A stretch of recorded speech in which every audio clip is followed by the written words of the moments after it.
నయనతార ఇందులో కనిపించిన తీరు కానీ తను చేసిన విధానం కానీ ఆ సోఫిస్టికేషన్ యాక్టింగ్ కానీ భారీగా తను నటించి మెప్పించింది కానీ వావ్ బాగుంది. అంటే ఆ అమ్మాయే లేకపోయి ఉంటే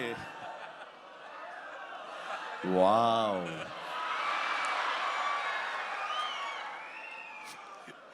ఇది కూడా క్యాప్చర్ చేస్తాడు. ఈ వావ్ ఎక్కడొస్తో మీ సినిమా చూస్తే తెలుస్తుంది. లీక్ చేసేసాను. All right. సో ఆ అమ్మాయి నయనతారతోటి అంత బాగా చేయించాడు. మీ పక్కన మీకు ఎదురు నిలబడి మిమ్మల్ని ఎదుర్కొని ఎవరైనా ఒకళ్ళు నిలబడాలంటే ఎంత అనుకుంటున్నా, ఎంత ఫ్రెష్గా ఉండాలనుకుంటున్నా, వేరే వాళ్ళు ఉండాలనుకుంటున్నా అసలు నాకు తొయ్యట్లేదు, నాకు తట్టట్లేదు, కన్విన్స్ కాలేకపోతారు. ఖచ్చితంగా నయనతార ఉండి తీరాల్సిందేనండి, ఎంతైనా సరే ఎలాగైనా సరే అన్నాడు. ఆ అమ్మాయిని తీసుకొచ్చారు, ఒప్పించారు. ఆ అమ్మాయి కూడా అంతా కోఆపరేట్ చేసింది.